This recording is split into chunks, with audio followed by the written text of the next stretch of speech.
मोहोळचे आमदार राजू खरे आणि माजी आमदार राजन पाटील यांच्यातील वाद पुन्हा उफाळून आलाय। आष्टी उपसा सिंचन योजनेच्या तिसऱ्या टप्प्यासाठी 722.19 कोटी रुपयांची प्रशासकीय मंजुरी मिळाली आहे। या प्रकल्पाच्या श्रेयावरून राजकीय वाद निर्माण झाला आहे। विद्यमान आमदार राजू खरे यांनी माजी आमदार राजन पाटील यांच्यावर निशाणा साधला आहे।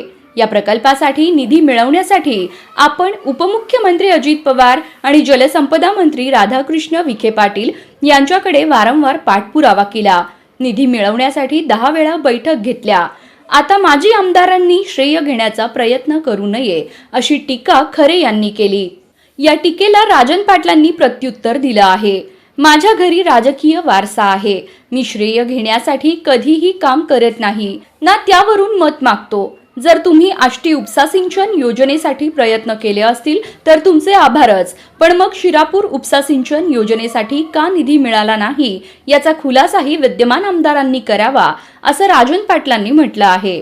या वादामुळे आष्टी उपसा सिंचन योजनेसंदर्भात राजू खरे आणि राजन पाटील यांच्यातील रस्सीखेच उफाळून आली आहे।